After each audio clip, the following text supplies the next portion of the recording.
watching the runoff Colorado Springs Mayoral debate on KOAA News 5.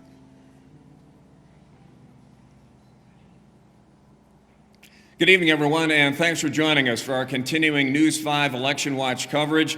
I'm Rob Cork. We are live tonight here at the El Pomar Foundation to bring you a mayoral candidate debate.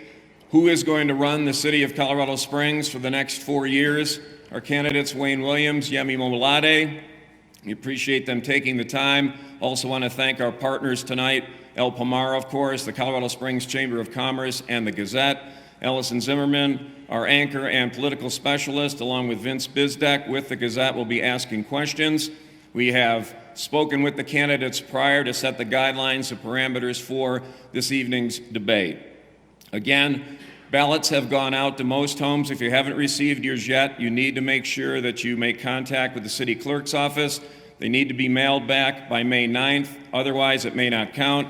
You need to drop them off in person by 7 p.m. on May 16th. So let's get started. We believe we are covering a very wide range of topics here this evening. We're going to start first, though, with opening statements from our candidates. We did a coin flip in the back room prior. Yemi Mobolade, you will begin. You have 2 minutes, sir, for an opening statement. Thank you. It's good to see you all. I want to first acknowledge my wife, Abby Mobolade.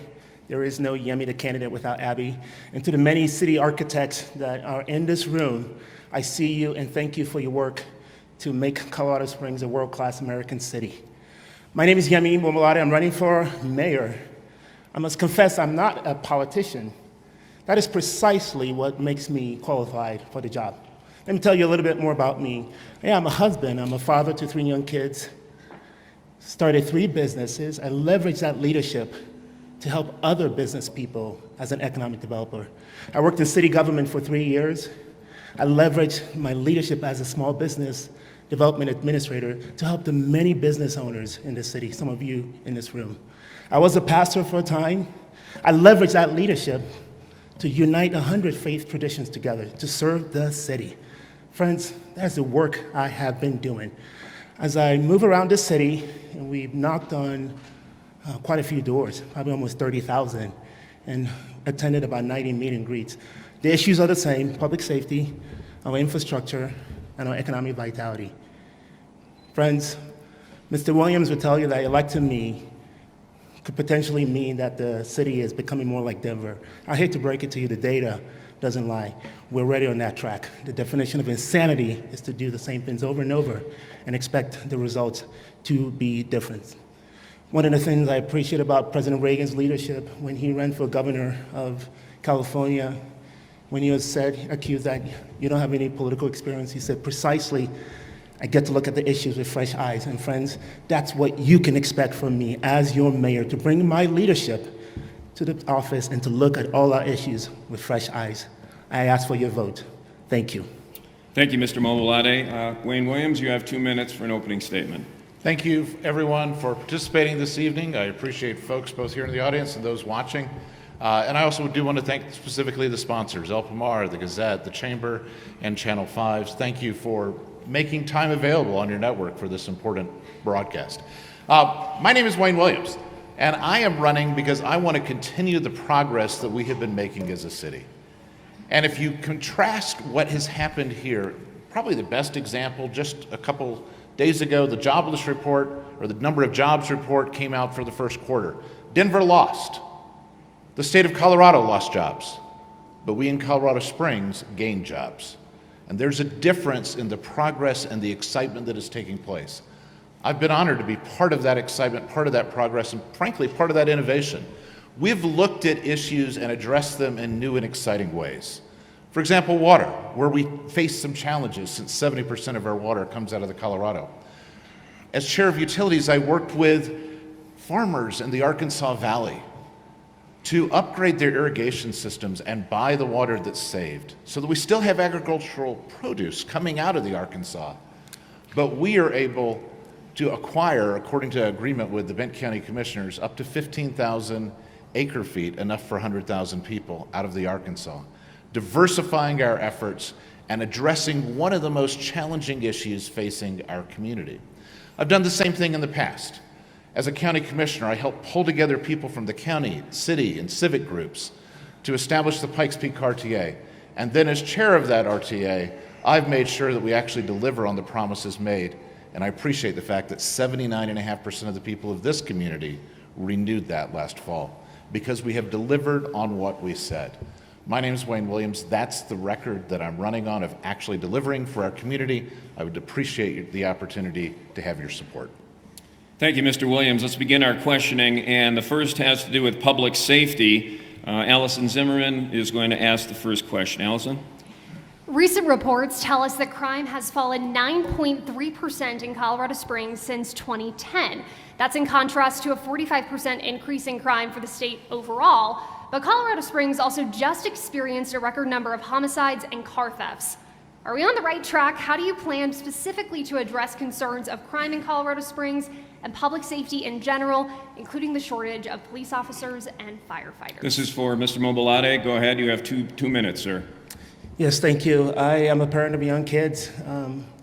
The public safety of my family is always on the top of my mind. And if I benefit from tackling these issues, your families benefit as well. So here's a few things that we know. I've met with the Police Protective Association, and one of the things they tell me is morale is extremely low. Friends, yes to recruitment, and yes to year-round academies. We start that in July.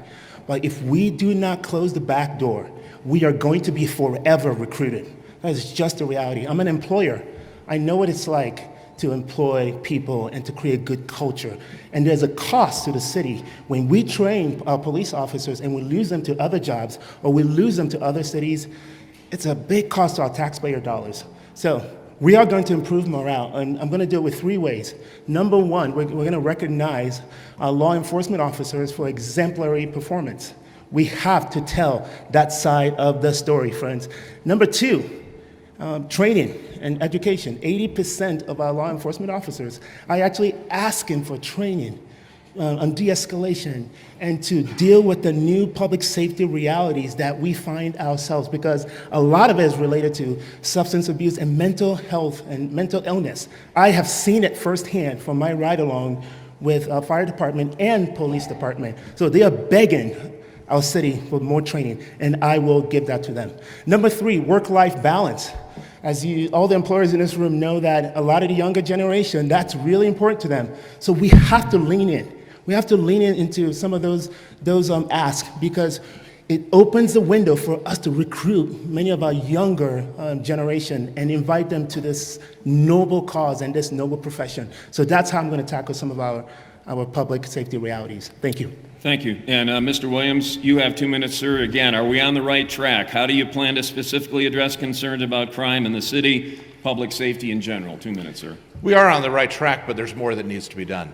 First, let me tell you, there are a few things more exciting and more fun than going to the award ceremonies for our police department, our sheriff's office, our fire department, and you see the recognitions of the men and women who have put their lives on the line and in many cases have saved lives in our community, not just of law-abiding citizens, but often stepping in to help those to whom they're responding a call because of that criminal's actions. So they are really on that front line, and I'm honored to have the support of both of the major police organizations in our community, both the Police Protective Association and the Fraternal Order of Police. So these organizations have backed me because they know that I will support law enforcement. That's a key thing that you must do as the mayor of Colorado Springs.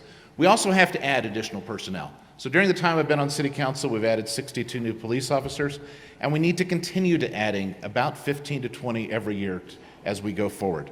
I serve as a governor's appointee on the Peace Officers Standard Training Board, making sure that we have the training for our law enforcement officers so they can deal with the challenges that they face out on the street.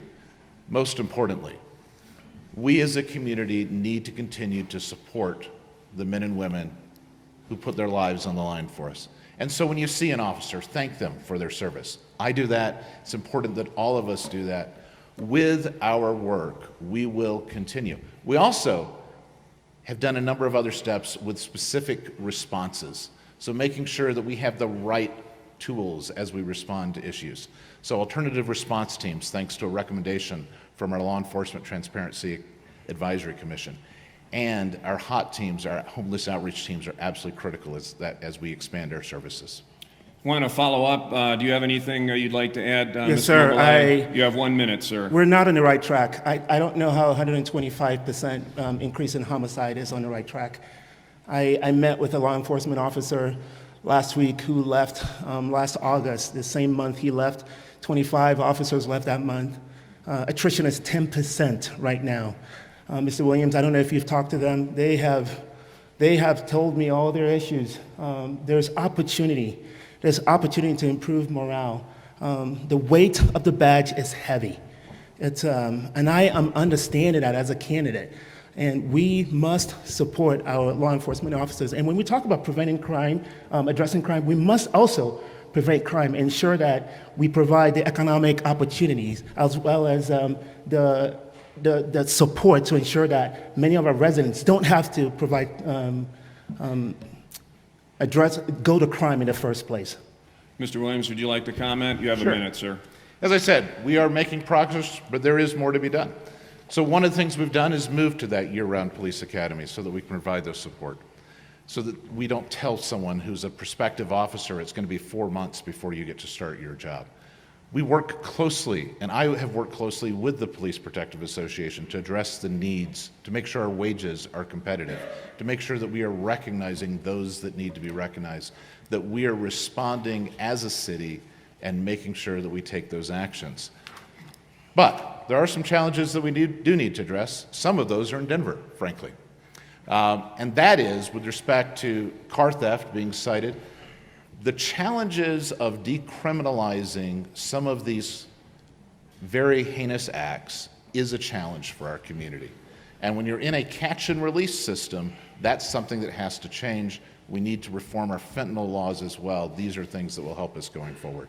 I want to follow up more on public safety and staffing. Vince, you have a question, and this will be to Mr. Williams first. Vince, go ahead. Yeah, gentlemen, you agree we need to invest in police, but where do we find the money to do that? And how do we prioritize our funding? Do we prioritize retraining and giving raises or recruiting? And if you had to, would you support a tax to hire more officers? Wayne, you have 2 minutes. Thanks for the question. So we have addressed that funding for the additional 62 new officers within the existing budget by prioritizing and because of the great economic growth we've been having in our community. Some of you may be aware of the number, but we had about a 30 billion economy 8 years ago. It's now up to a 40 billion economy in our community. And that's due to the efforts of a lot of folks. But part of that has enabled us to meet the needs of our community through that growth in the city budget that accompanies that growth in our economy. We've actually had a Tabor excess for each of the last 4 years. And in 2 of those years, the City Council referred to the voters the opportunity to retain that some or all of that Tabor excess to address public safety issues. I was part of that. And so yes, there are times when a Tabor retention is going to be the best way to address that.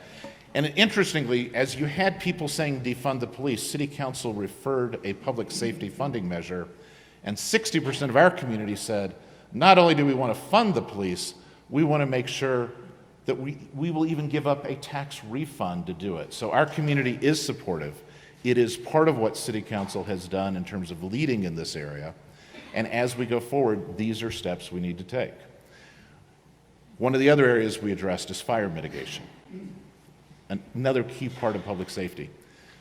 But those impacts allow us then, we are building out of that the funds that we have received 3 new fire stations. So there are ways to prioritize. And I believe continue to grow our economy is the way to address these needs as opposed to a separate tax increase on the ballot.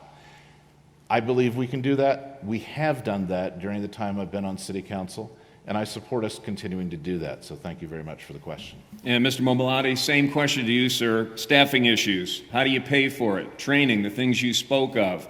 Would you support a separate tax issue in particular to pay for that expansion and training, et cetera? You have 2 minutes, sir.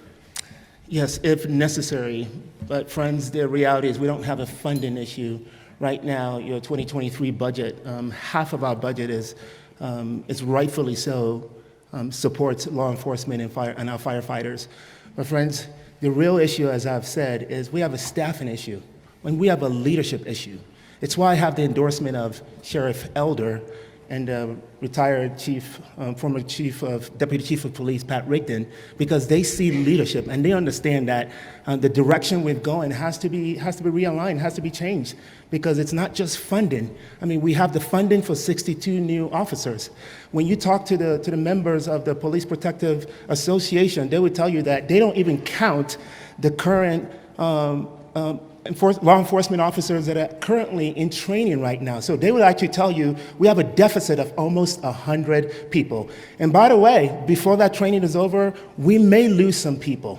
So friends, these are leadership issues that we have to take a fresh look on how we not only recruit and train, but support. And that is one of the first things I will be doing when I get into office, is going back to the Police Protective Association, meeting with the men and women and hearing the issues directly from the source, and reconvening with my leaders to begin to make those practical steps to ensure that they're being well supported. Thank you. Mr. Williams, anything to add? Yes, Vince, one of the subpart of one of your questions, I think, dealt with how you would prioritize between existing personnel and recruitment. I absolutely would prioritize existing personnel first. I have seen firsthand in the organizations I've managed that retaining good people is more important than recruiting additional ones. We have to continue to expand as our community grows, but that is going to be one of my priorities. It's why I have worked closely with current law enforcement. It's why the Police Protective Association's endorsed me, as has our current Sheriff, Joe Roybal. So that frontline expertise is going to be something that we must keep and must continue to provide in our community. Yes, we have to continue to expand our training opportunities and make it easier for folks to get through that program by not having that long waiting time, which the year-round system will allow us to do, but we must prioritize our existing personnel first. Mr. Mobolade, you have a minute if you'd like to add anything. And in prioritizing our existing personnel, we have to first know, why are they leaving? That's really important, because, friends, we are training our law enforcement officers for other cities, for other jobs. I am there with the people. I am going on ride-alongs. I am meeting with the leaders right now. I've already started the work of being a mayor. I'm ready to lead from day one. I've met with the police chief. We are already talking about the issues and my priorities for as mayor. So, friends, I can't stress enough the importance of training. Many of our law enforcement officers go to the academy, but they were not trained to be behavioral health specialists. It's a different kind of public safety reality that we are facing today, and they have to be trained for this new reality. And our next question is going to be from Allison, and kind of following up on morale and the state of mind of our police force. Allison, go ahead, and this is to Mr. Mobolade with the first response. Yeah, we want to know, what do you think the relationship is currently between the police department and residents here in Colorado Springs? And is the city's Law Enforcement Transparency and Advisory Commission, LETAC, actually working when it comes to bridging that gap between city council and the community? Absolutely. So I remember the first time I met the former Chief Pete Carey, the Chief of Police, Pete Carey. I was part of this advisory group called the Faith Leaders Advisory Group, and we discussed the issues. Pete Carey was fantastic at ensuring that the faith leaders were aware of the issues in our community, and for us to keep our eyes open to help inform our law enforcement of the issues and the potential crime that we see around us. And that's how I see the role of LETAC as a strong advisory group, not just to the police chief, but to the mayor himself. Friends, the way I fully intend to lead, and this is how I've always led, the issues that are top of your minds, the issues that are top of my mind, I will be at the helm along with my directors and team members as we tackle these issues together. So yes to LETAC remaining an advisory group, and yes to all the other forms of advisory, and yes to the programs that engage our law enforcement officers in the community. I was part of the formation of a group called Productive Dialogue that many of you in this room were part of. Play COS is another incredible program. And we have to ensure that we are working to bridge the relationship between law enforcement and the community, because one of the things I hear the most is we're just having a hard time knowing how to do our job today. And friends, we have to solve it, and we can solve that. Thank you. Just real quick, just to follow up. So when that group of parishioners or who you have spoken to, are they listening? Are the police officers listening to what is being said from the neighbors? Absolutely. I saw it firsthand. I witnessed it firsthand. In fact, my relationship with many of our law enforcement leaders started in that group, including Chris Heber, the fountain chief of police, is a dear friend.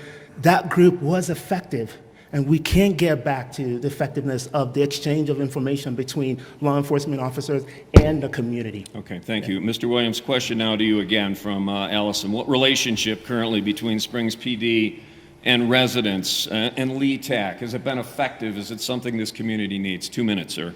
So, as the city council member who championed the creation of LETAC, I am invested in it. I do believe it has been effective, and let me tell you some of the evidence for that.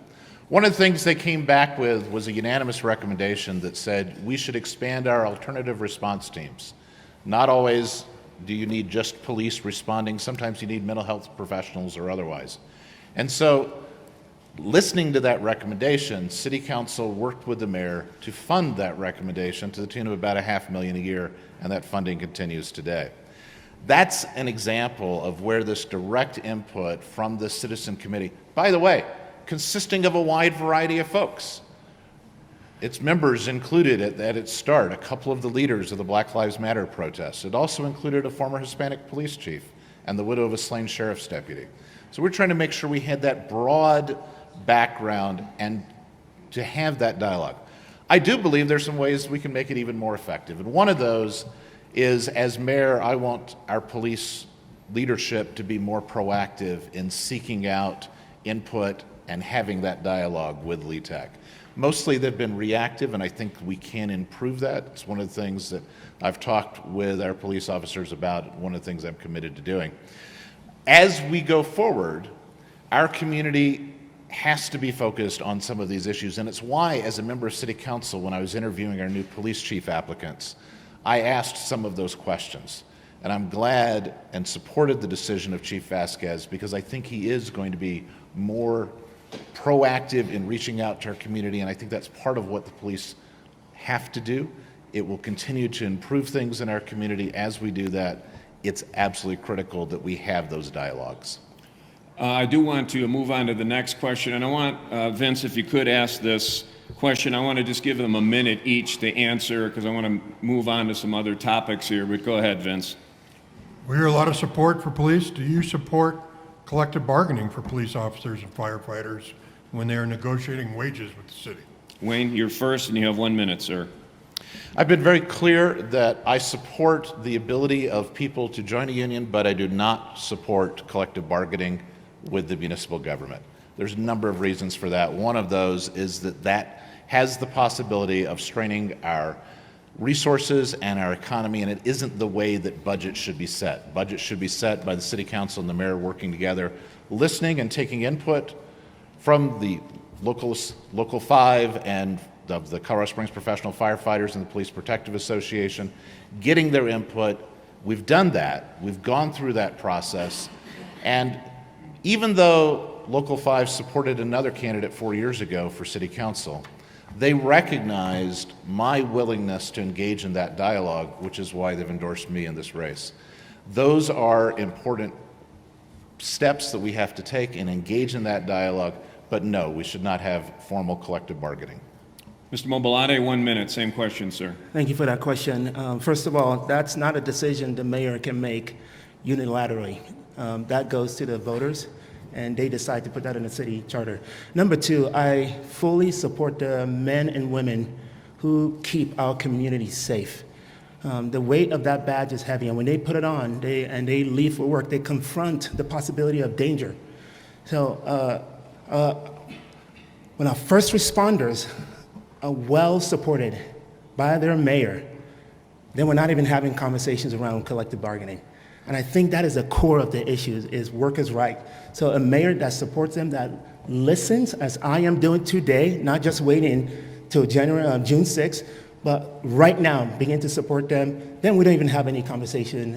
We don't have to have a conversation around collective bargaining. Thank you. All right. We're going to move on to homelessness, housing, and the question is from Vince, and this is for Mr. Mobolade. You have 2 minutes. Vince, go ahead.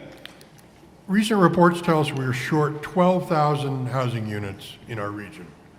Do we need to better incentivize developers to build more affordable housing? Or what other specific steps would you take to address this city's housing crisis? It's a real crisis. Thank you, Vince. The other day, one of my employees said she had just moved back to live with her parents. I asked why. She said her rent now is $2,000. Friends, if we don't do anything, it's going to be impossible for your kids and my kids and grandkids to even live in the city. And make no mistake about it, the great workforce implications to our city. And I'm looking at Jonna, and I know she knows what I'm talking about. So how do we fix it? There is no silver bullet, but I am proud of the many efforts that are happening in our community, and many of you in this room, thank you. There's room for government to lead in a way that brings everyone together and ensure we're working from the same playbook. That's number one. Number two, friends, we cannot keep doing the same things over and over and expect the results to be different. The cost of building is too expensive. We can continue to pursue those federal increment financing to help bring down the cost of housing, but I've heard from developers the process is too hard, it's clunky, and by the way, it's only in the category of affordable housing. What about attainable and workforce housing? There is no financing for that group of people. So number three, what I'll be doing is working on a missing middle income gap fund with the help of philanthropy and foundations to ensure that we are encouraging housing innovation, because there are new ways of pursuing housing right now that will not be as expensive. I live in a historic part of the city. My home was built 1898. If you try to build that home as you did then today, it's way too expensive. So friends, we have not changed the way we've been building houses in the last 100 years. And there are new opportunities with 3D manufacturing and modular homes as well. Thank you. Mr. Williams, you have 2 minutes again. Thanks. It was actually in this room that a number of folks came together to discuss some of the affordable housing issues, and a number of my colleagues from City Council and I were part of those discussions. Some of the county commissioners were there, and one of the things that came up and was discussed was the opportunity for an innovative idea to make it so that sales tax was not collected on building materials. I listened. I've visited. I researched the information, and ultimately then worked with City Council to achieve a full rebate, up to a full rebate on a sliding scale based on the affordability and attainability of the housing of all of the city sales tax with respect to building materials for affordable and attainable housing. We set up a program so it doesn't matter who's doing it, whether it is a for-profit company, whether it's an individual, whether it's a nonprofit. We wanted to incentivize that, and we've seen just in that first year of operation hundreds of affordable and attainable homes being built under that scenario. But we did that by working together and listening and collaborating and coming up with an idea and then building consensus to actually carry it forward in an innovative way. There are additional ways that could be expanded.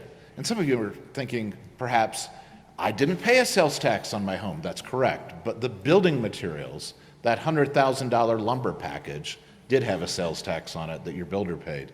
And by addressing this, we're able to reduce the cost of the home significantly. When we established a new fee to make sure that the developers pay for the water that's necessary for our community, we ensured that affordable and attainable housing can waive out of that fee. Again, these reduce the cost of affordable and attainable housing by about $10,000 per home.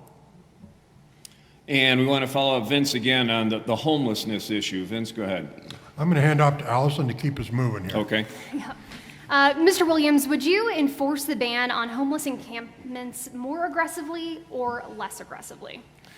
I would enforce it more aggressively, and we have expanded some of those requirements during the time that I've been on City Council. For example, we expanded the sit-lie area, the no sit-lie area, and expanded that beyond some of the core of downtown to go down South Nevada. We need to continue to expand that as our business center continues to expand. I believe we've also enforced and established rules with respect to camping next to waterways because of the risks to our water. So as a community, we need to be able to enforce, but the way we do that is by making sure that we have sufficient resources for folks that we can say, we can tell you can't be here, so you therefore need to go somewhere else, and we have a place you can go. Can't and shouldn't force them to go a particular place, but by working with a number of nonprofits, these are things we can do.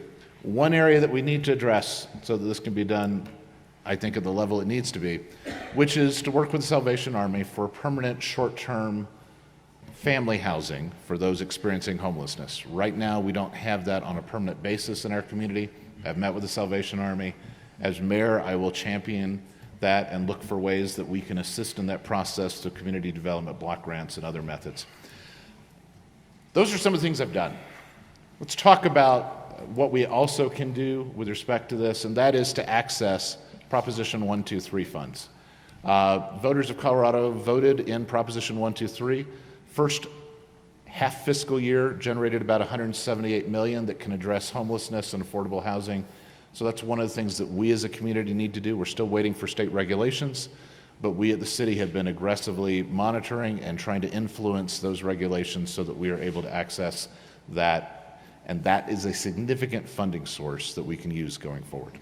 Thank you. Mr. Mobolade, again, the question, enforcing the homeless encampments more aggressively, expand the sit-lie ordinance. Where do you come down on that? You have 2 minutes. Yes, before I answer that question, I want to make one more note on affordable housing. The sales tax rebate, yes, but friends, the cost of housing is still going up. Our solutions are not working. In 2019, 70% of your homes, of the homes in this community, were affordable. Today, that number is only 18%. So we need better solutions than the sales tax solution, rebates. So homelessness, let's talk homelessness. Camping is illegal. We must enforce those camping bans, bottom line. And we can't do it in a way that is compassionate. I often say as a pastor that I want to love the least of these. As a parent, public safety is on the top of my mind. It's a top priority. As a mayor, I would prioritize both. Friends, we know what the cause of homelessness is. It's mental illness, as the Colorado Coalition for Homelessness has estimated that 71% of homelessness is connected to mental illness. We know what the problem is. Let's lean into the solution. So number one, I will increase support with many of our local providers who are leaning into mental health care. That is number one and paramount. Number two, permanent supportive housing, like Homeward Pikes Peak. They just did a ribbon cutting for the Commons. And these type of settings where we can provide a place for homeless residents to be while getting the mental health care over a longer period of time, really important. And number three, the city has to play a role, and where we play that role is with qualified professionals. Yes, HOT team members, yes, HOP team members, homeless outreach program team members that are qualified in behavioral health care to actually do the hard work of getting our homeless residents from the street into the care that they need. And that's the number one priority for me. Thank you. Hey, panelists, I'm going to jump ahead to our next topic, the development and the growth water. Vince, you have that question. I just want to get a little more variety going here, if you could. This question has to do with development, growth, water, and Mr. Williams, you'll answer this first. You have 2 minutes, but Vince, go ahead with the question. So the Colorado River, which makes up 70% of the city's water supply, as has been mentioned, is at an unprecedented drought level. The city recently passed an ordinance requiring 128% surplus before any new development is approved. What measures would you take to ensure we have adequate water in the future? And that's the question. Thank you very much for the question. I do support that ordinance. I was one of the members of City Council that voted for it and one of those that brought it forward as something we needed to look at. We then had several months of public process and ultimately adopted the ordinance. It is not the end because we must continue to look at it going forward, and I support the city-county discussion that is ongoing with respect to these issues in the future. The reality is this, though. The ability of any mayor to adjust water allocations under the Colorado Compact is nil. And so our responsibility then is to say, how else can we acquire water? Which is what makes that agreement so important with the Benton County Commissioners. You know, if you look historically, there was this animosity between the Lower Arkansas Valley and Colorado Springs Utilities. But by approaching it in a different way, looking for win-win solutions, we were able to address those needs. As mayor, I will continue those efforts. I believe it's absolutely critical that we continue to diversify our water supplies and acquire additional water resources. But we can do it in a way that doesn't harm others. By helping farmers upgrade irrigation systems, which we can do in the Arkansas, but we can also do in the Colorado. Oftentimes we're able to obtain very senior water rights that are more secure than some of the ones we have. But these are steps that we've been taking that I want to continue to champion because it is absolutely critical for our community. We must ensure that the water resources we have are first used for our existing residents, and then we need to make sure we acquire additional water resources to support the growth in our community. But those water resources have to exist before that growth takes place. Mr. Mobolade, if you'd like me to repeat the question. No, sir, I got it. Go ahead. Thank you. 2 minutes, thank you. Water is on the top of many of our minds these days. It's certainly in mine. There are 3 ways I'm going to address this issue: acquisition, conservation, and NXCOS. Let's talk about acquisition. Mr. Williams has already mentioned mentioned diversifying our water supply, which is really important. The relationship with the farmers in Benton County is really important to help them save water, and then we buy that water back to our city. So we need to diversify. Number 2, conservation. I'm looking at a room full of just incredible leaders and smart people. Let's do our part to ensure that we have water for today and tomorrow. Number 3, let's talk about NXCOS. The community and the development community is begging for a framework for how we consider annexation. Friends, this is the debate and the battle that we all got caught up in. Unfortunately, we all got caught up in this. And when we talk NXCOS, it's a refresh of the 2006 annexation plans that actually provides a framework for how we consider annexation. And what that means is that we must ensure we have enough water resources for the 500,000 people today, and ensure that we can provide for today before we consider new annexation. So how do we do that? The 128 rule. That's a step in the right direction. There's a lot of question around, what does that number mean?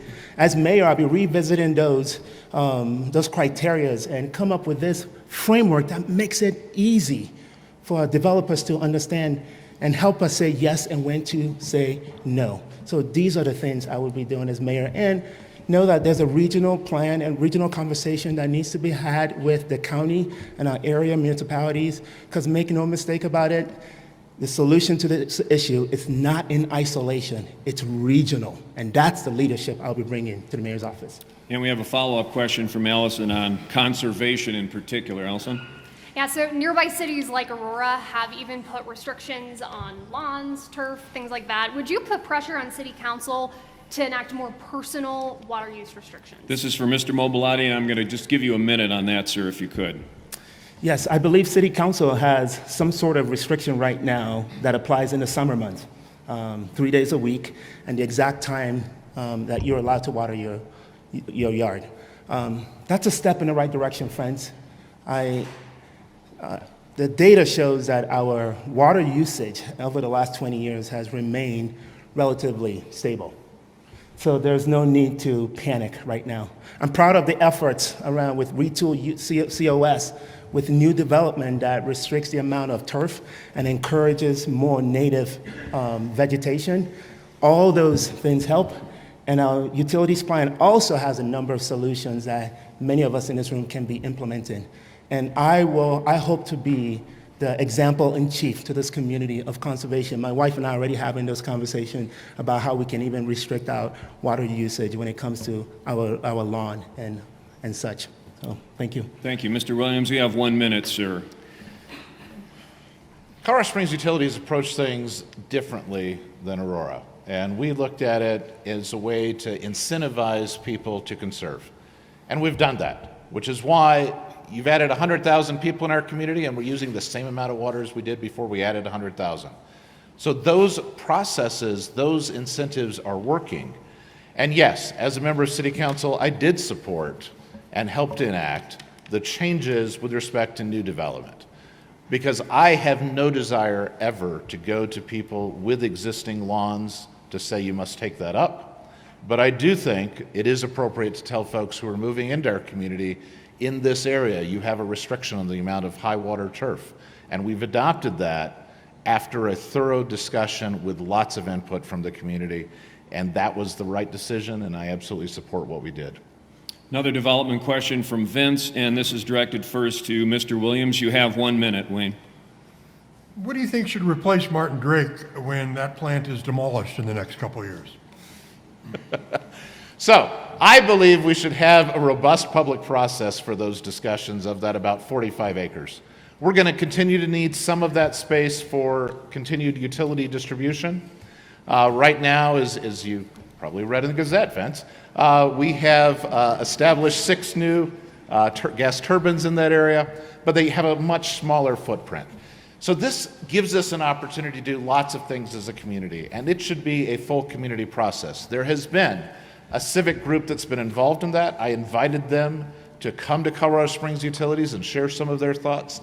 I support the concepts that they are proposing with that robust public process. It's not something that we're going to decide in the next year, because there is a long process, as I look at some of my colleagues on the utility board nodding their head, but it's important to have that discussion. I would like something that benefits our community as a whole. Thank you. Mr. Mobolade, 1 minute, sir. A robust planning process is the right answer. But friends, it cannot be a decision that costs the taxpayer, because that site will require a lot of cleanup.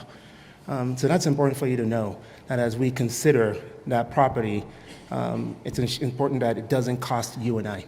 Well, with regards to, if you ask me, Yemi, what are your dreams for that place? One of the last missing infrastructure of our city is this river walk, this gathering place where the community comes together along the Water Creek.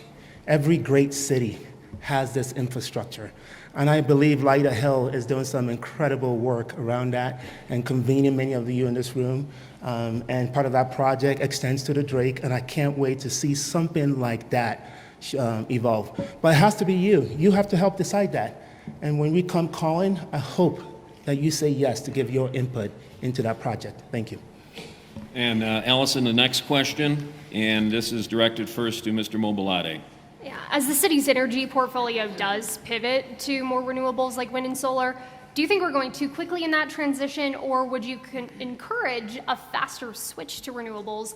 And also, how do we keep costs down during this transition? That's a great question, Allison. Friends, that goes to the last question that we just talked about and discussed. There's a lot of criticism from many residents that they believe Drake was decommissioned too fast. By the year 2030, it's mandated by the state that we are to reduce our gas emissions by 80%. So some of that work needs to be done. And as mayor, I will be implementing that work, but we have to do it in such a way that it's no cost to our taxpayers. I've heard from many residents that the utility costs are going up, and that happened under Mr. Williams' watch. And I will ensure as mayor that as an ad hoc member of Utilities Board, I don't have a decision-making authority, but I am a member, and which is actually a beautiful setup, because I get to represent the citizens in those conversations to ensure that we are balancing the need to improve our energy with ensuring that you and I are not paying the cost, because times are hard these days, and people are feeling the the effects of just everything being expensive. So it's a fine line and a fine tension, and I'm ready to do that work. Thank you. Mr. Williams, you have 2 minutes. 98 years ago, Martin Drake was opened. It was not very efficient anymore, and that's the reality. And so when I ran for city council 4 years ago, there was a goal at that time to close Martin Drake by 2035. And I said I believed we could get that done more quickly. We went through a robust process, sought public input, and ultimately made the decision to close it last year because it was inefficient. And yes, gas is more efficient than Martin Drake was. That's not true with Nixon. So we still have a coal-powered plant, Ray Nixon, south of town. Because it's a newer plant, it is more efficient than Martin Drake was. And yet we will face a challenge under state mandates where that looks like it will have to be closed by the end of 2029. And that will be a challenge for our community. As we transition, what is the way to go? I believe that for the foreseeable future, gas is the best alternative because you must have something that is always available. Yes, we've expanded our solar, we've expanded our wind portfolios, but the wind doesn't blow always, the sun doesn't shine always. And yes, we've invested in battery storage, but we have to have some ability to make sure that our power is always reliable. Why is that important? Because there are key industries and our national defense that rely on the reliability of power here in Colorado Springs. Here's the reality, and again, cited in the Gazette, 20%, our rates are 20% lower than comparable cities on the Front Range. Yes, there were some national effects with respect to changing gas prices, but even with those changes, our rates are still 20% lower than comparable communities on the Front Range. And they are lower than they would have been had we continued to use Martin Drake because of its inefficiencies. Thank you. I'd like to jump, Vince, if we could, to our political position questions. The second one there that you were asking, first directly to Mr. Williams, and you have one minute. You want to start? Go for it. Unaffiliateds are the majority in this city. In the city's political landscape, is the city's political landscape changing as we grow? And how will you manage that as a nonpartisan elected official? So yes, the city continues to change, as all organic things do. We continue to make changes. It is no longer as conservative and no longer as one party as it once was. As mayor, I will continue the work that I have done as a member in elected office, working with people across the political aisle. That included working with, for example, Senator Bennett to get a change needed for an amendment in a bill that went through that he cited the work that we had done in that input. But it included reaching out to folks with respect to our elections as Secretary of State and as Clerk and Recorder, where I've worked in a bipartisan fashion, even taken a little heat for that on occasion. But it is important that our elected officials work with people throughout the community. I'm honored to have a record of having done that, and I will continue to do that as Colorado Springs' next mayor. Mr. Mobolade, you have 1 minute. Again, the political landscape changing in this community. How will you manage that in a nonpartisan way as mayor? I'm already managing that. I'm really proud of the campaign that I've run, and many of you guys have seen that. I'm putting it on display. It can be done. I moved to the U.S. 27 years ago. I became a U.S. citizen 6 years ago. It was a proud day for me.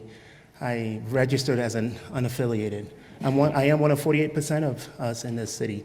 Not that we don't affiliate to anything, we just affiliate to values. And we are tired of the fighting, bottom line. And so it's important that you guys know that this is a nonpartisan election, and we owe it to you to lead that way, to put the issues ahead of party politics. And you've seen the commercials have been called a socialist, liberal, Democrat, all of the above, mudslinging, fear-mongering. That is not how we get shit done, friends.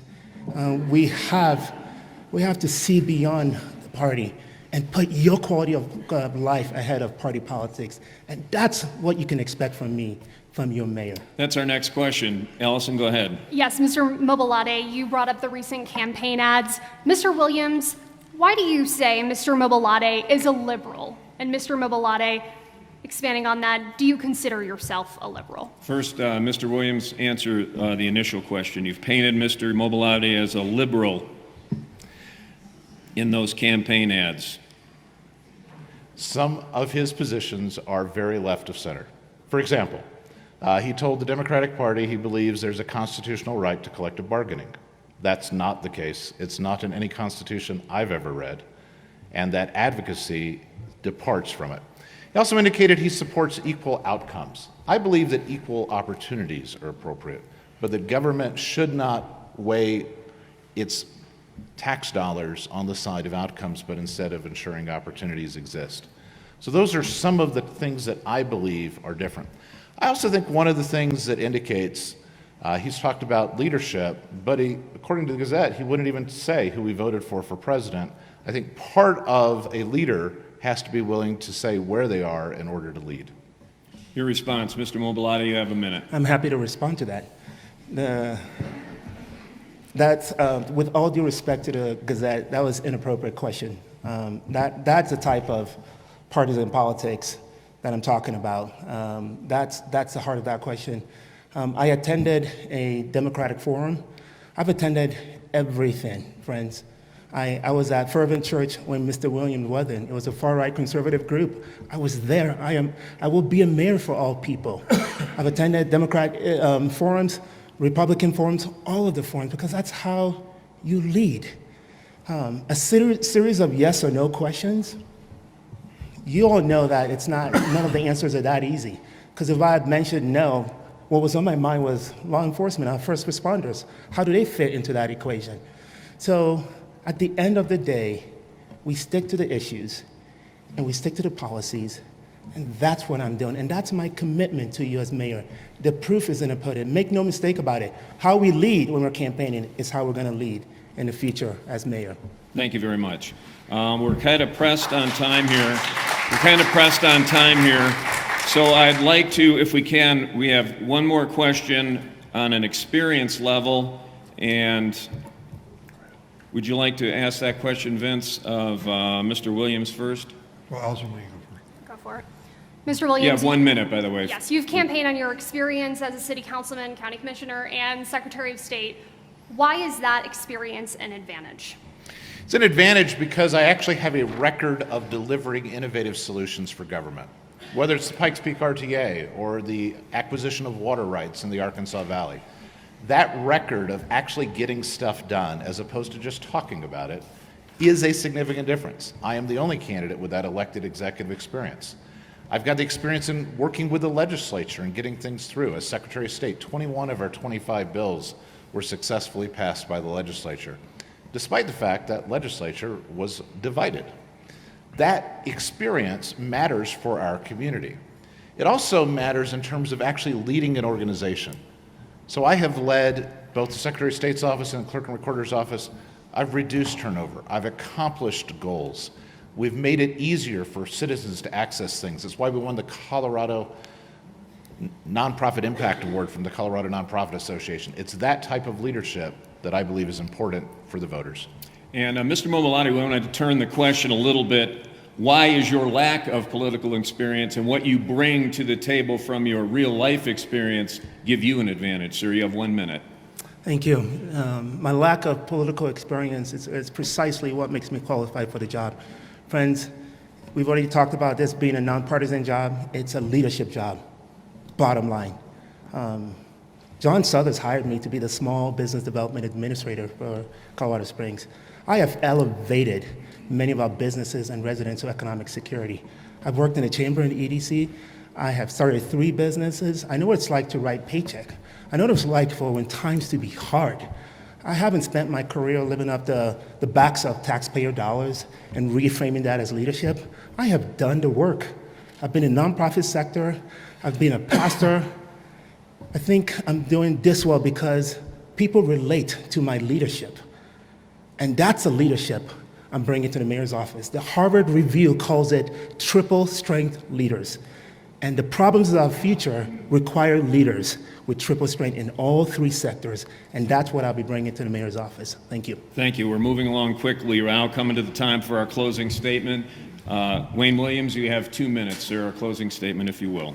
Thank you very much for the opportunity to be here. Thank you for your attention during the proceedings.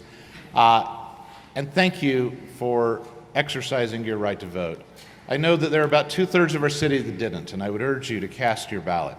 We've made it very easy to cast a ballot here in Colorado and very secure, so please do turn that ballot in by no later than 7 p.m. on May 16th. But you don't have to wait till the end. I am running because I want to continue the progress our city's been making. And we have made tremendous progress over the last 8 years. City Council and the mayor have worked together. And I'm honored to have the support of the majority of City Council as I go forward, including all 4 of the elected City Council leaders. I'm honored to have the support of past mayors like John Suthers and Lionel Rivera, people who actually got stuff done and who recognize what's involved in the mayor's office. And most importantly, I'm honored to have the support of my wife, Holly, who is out walking a precinct tonight, so she's not with us, but she's getting the word out to folks. It is absolutely critical that we as a community have a leader who actually has a record of getting things done.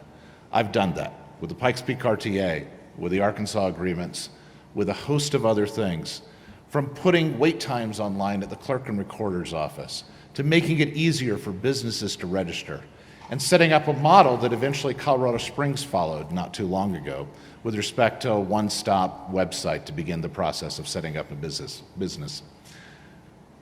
It is an election that matters. Mayor is much more than a ceremonial job. It is a job that involves getting work done, working with broad coalitions of people, accomplishing things for our community, standing up to overreach in Denver, like I did with respect to the attempt to overtake all of our land use decisions at the local level. I will continue that work if I can have your help and support. I'm Wayne Williams. I ask for your vote. Thank you. Thank you. Mr. Mobolade, you have 2 minutes, sir. Okay. First of all, thank you for being here tonight. It's an honor to see you, and to our moderators and to the Gazette and all the sponsors of this forum, thank you. So first of all, I agree with Mr. Williams. This election is really important. Please vote. I want your vote, but ultimately I ask that you vote for your city, vote for Colorado Springs. Colorado Springs is at an inflection point between a history that has brought us to this point and a moldable future. Yes, we've heard the issues, but the clay hasn't been so hardened that we can't still mold this city into this future world-class American city on a hill that the world will see and we get to be proud of, and they get to learn from us. Let me tell you what's on the ballot. It's a difference between a city for the few versus a city for the many. It's a difference between a city that is about special interest versus your interest. What's on the ballot is fear-mongering versus optimism and hard work, pragmatic solutions and innovation, and someone who's been doing the work all these years. And it's with that optimism we can take on any of these issues. My campaign, it's made up of the strength of just an incredible group of leaders in this city. When I show up, they show up, and that's how we get things done. And I believe that's why I'm getting the endorsement of so many leaders. Amy Folsom, the former county administrator. I've talked about Sheriff Elder, and there's Ted KOAA, and Tony Exum, and the list goes on and on. Margaret Sabin. Friends, leaders choosing a leader for the future of your city. I ask for your vote. I ask for you to vote for someone who will approach all these issues with fresh eyes. And thank you again for being here tonight. God bless you. Yemi, Mobolade, Wayne Williams, thank you both for taking time to speak directly with our crowd and our voters out there. Thank you. Just a reminder, again, we want to thank the Gazette, the El Pomar Foundation, the Colorado Springs Chamber of Commerce. A reminder, your ballots have to be mailed back by May 9th or it may not count. Otherwise, you need to have them in by 7 p.m. on May 16th. Have a great night.